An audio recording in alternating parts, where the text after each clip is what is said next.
مارشی نەتەوەی ئەی ڕەقیب. هەموو وڵاتێکی جیهان سرودی نەتەوەی خۆی هەیە.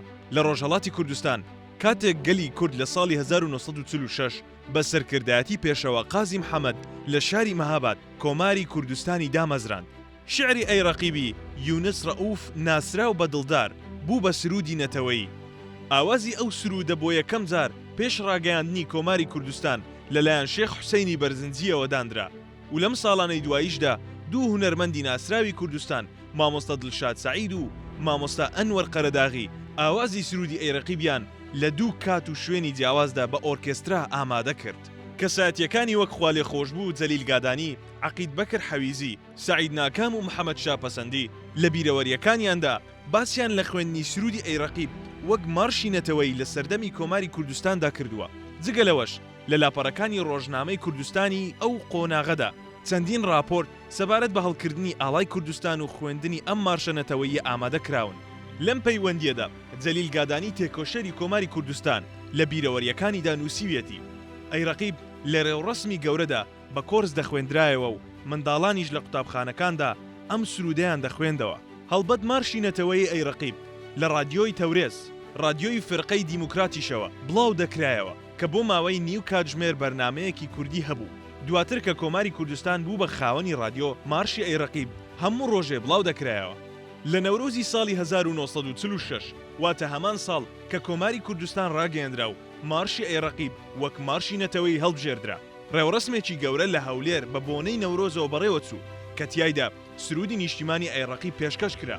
لەو ساڵەدا دڵدار بەردەوام بۆ ئاگاداربوون لە هەواڵە پەیوەندیدارەکانی کۆماری کوردستان گوێی لە رادیۆ دەگرت. کاتێک دڵدار لە رادیۆ گوێی لە مارشی ئەی ڕەقیب دەبوو لە خۆشییاندا دەگریا. نازاندرێ ئاخۆ لە کۆماری کوردستاندا سرودەکە بە هەمان ئاوازی شێخ حوسەینی بەرزنجی وتراوەتەوە یان گۆڕانکاریەکیان تێدا کردووە یان ئەگەر گۆڕانکاری تێدا کراوە گۆڕانکاریەکە کاری کێ بووە.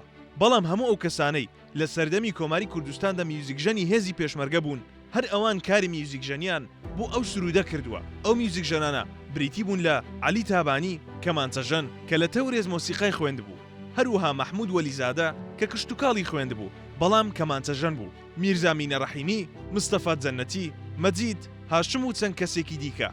یونس ڕەئوف ناسراو بە دڵدار لە 22 1970 لە شاری کۆیە لەدایک بووە. بەر لە شەڕی یەکەمی جیهانی بنەماڵەکەی یەکێک لە دەوڵەمەندترین بنەماڵەکانی کۆیە بووە. بەڵام لەگەڵ دەستپێکردنی شەڕەکەدا دوای ئەوەی عوسمانیەکان هێرشەکانیان بۆ سەر کوردستان زیاتر کرد، بنەماڵەی دڵداریش مڵک و ماڵی خۆیان لەدەست داوە. دڵدار بەم شێوەیە باسی ڕەوشی ژیانی ئەو کاتەی خۆی کردووە. ساڵی 1970 نەخۆشترین ساڵ بوو بۆ کوردستان چونکە برسێتی و هەژاری لە بەرزترین ئاستی خۆیدا بوو. کێڵگە کشتوکاڵیەکان و باغەکانمان لەلایەن عوسمانیەکانەوە تاڵان کرابوون و ئێمە ماڵ و هەموو کەلوپەلەکانمان لەدەستدا بوو. لە خانوویەکی بچووکی کرێدا دەژیاین. بەڵام سەرڕای ئەمەش بنەماڵەکەم خۆڕاگریان کرد و بە زەحمەتی زۆر منیان گەورە و پەروەردە کرد. لە ساڵی 1939 حزبی هیوا دامەزرا. ڕەفیق حەلمی بوو بە سەرۆکی حزبی هیوا و دڵداریش بوو بە سکرتێری گشتی ئەو حزبە. دواتر دڵدار بۆ کاری حزبی دەچێتە ڕۆژهەڵاتی کوردستان، بەڵام لەوێ لەلایەن ڕژێمی ئێرانەوە دەست بەسەر دەکرێت. دوای ئازادبوونی لە گرتوخانە لە ساڵی 1940 شعری ئەی ڕەقیب دەنووسێ و لە ساڵی 1945 بەشی یاسا لە زانکۆی بەغدا تەواو دەکات و دەبێتە پارێزەر.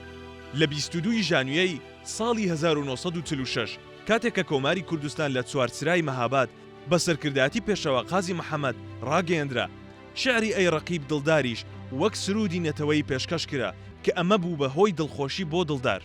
ڕۆژی 12 نۆڤەمبەری ساڵی 1948 دڵدار خاوەنی سرودی نەتەوەی ئەی ڕەقیب لە سینەما حەمرا لە هەولێر بەهۆی نەخۆشی دڵ کۆچی دوایی کرد.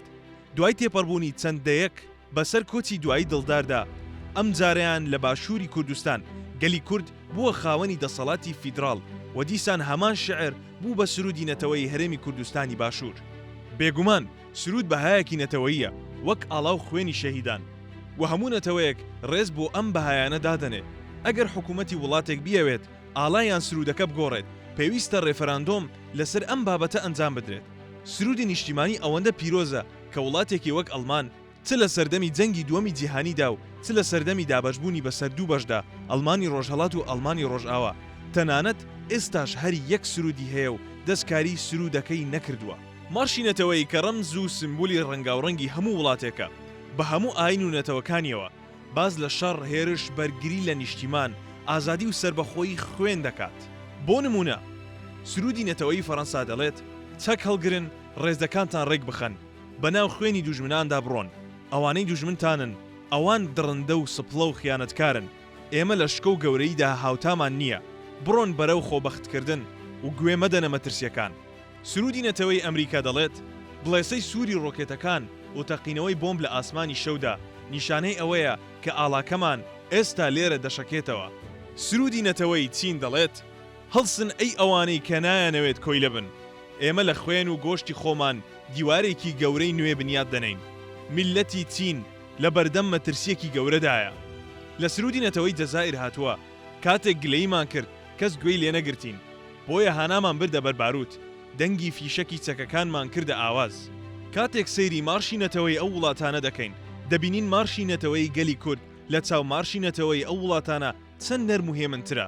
بەداخەوە سەرەڕای ئەمەش بەشێک لە ڕەخنەگران دەڵێن ئەی ڕەقیب هاندان بۆ توند و تیژی تێدایە. هەروەها هەندێک کەس پێیان وایە مەبەست لە ئەی ڕەقیب خودایە، بۆیە ئەم سرودە بە پێچەوانەی ئاینی ئیسلام دەزانن. هەر لەو پەیوەندیەدا توێژەر و شارەزای پرسە ئاینیەکان مامۆستا عەبدوڕەحمان سدیق دەڵێ بۆچی لە سەردەمانی کۆن کەس بۆ چوێنێکی وای نەبووە، چونکە شێخ و مەلای کورد یان ئەڤینداری ئەدەب بوون، یان خۆیان ئەدیب بوون، یان شاعیر بوون، یان شاعیر دۆست بوون، بۆیە لە مەجازی شعری تێگەیشتون. بەڵام لە دوای ڕاپەڕینی ساڵی 1991 لە باشووری کوردستان کەسانێک پەیدا بوون کە لەم مەجازە تێناگەن و ئەم گومانەیان لا پەیدا بووە. جگە لەوەش دڵدار خۆی مەلازادەیە و هەروەها میوزیکژەن شێخ حوسەین بەرزنجی خۆی شێخە.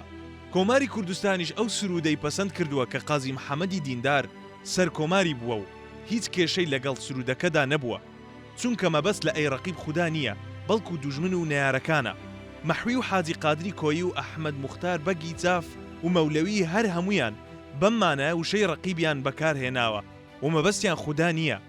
لە ساڵی 1940 تا 1991 کەس ڕەخنەی لەو سرودە نەگرتووە.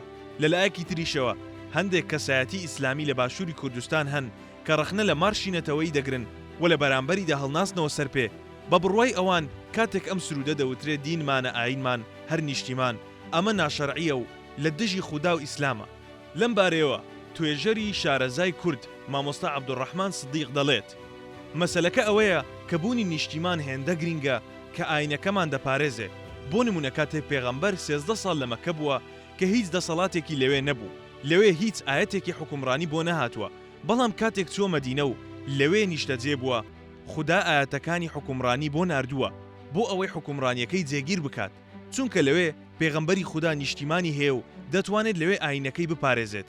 محەممەد ئیقبال لاهوری فەیلسوفێکی پاکستانی لەو بوارەدا دەڵێت هەر کەسێک نیشتیمانی نەبێت دینی نییە، بۆیە ئێمە لە هیندستان جیابووینەوە بۆ ئەوەی بتوانین دینەکەمان بپارێزین.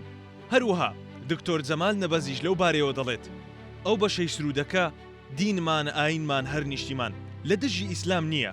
ئاین واتە ڕێ و ڕێباز، ڕێنمایی بەرنامە.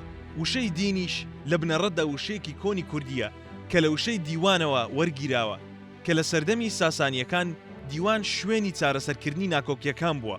لە زمانی کوردیەوە هاتۆتە ناو زمانی عەرەبی.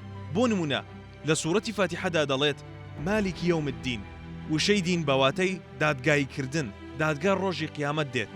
جگە لەوەش ئەم ڕەخنێژ لەو سرودە دەگیرێت کە سرودەکە نەتەوەییە نەک نیشتیمانی.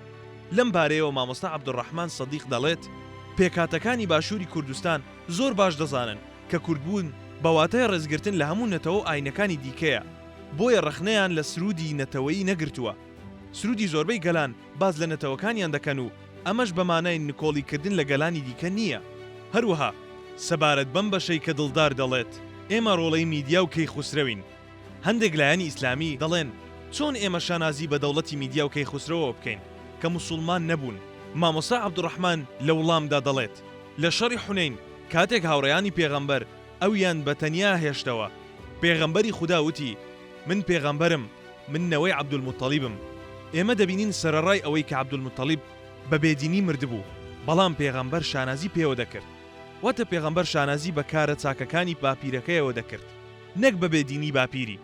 ئێمەش کاتێک دەڵێن ئێمە ڕۆڵەی میدیا و کەیخوسرەوین، ئێمە شانازی بەکارە باشەکانی دەوڵەتی میدیا و کەیخسرەوە دەکەین نەک بەکارە خراپەکانیان کەوا بوو ئەگەر ئێمە شانازی بە گەورەی میدیا و کەیخسرەوە بکەین ئەگەر بۆ پاراستنی ئاینەکەمان و بۆ پاراستنی هەموو ئاین و نەتەوەکانی کوردستان ببین بە پارێزەری نیشتیمان هەروەها لە بەرامبەر مارشی نەتەوەی ئەیڕەقیب لەسەر پێ ڕابوەستین و لە هەمبەر ئاڵای ڕەنگاوڕەنجی کوردستان کڕنۆژ بەرین بە دڵنیاییەوە ئەو کات دەتوانین هاوار بکەین و بڵین کەس نەڵێ کورد مردووە کورد زیندووە و قەت نانەوێ ئاڵاکەمان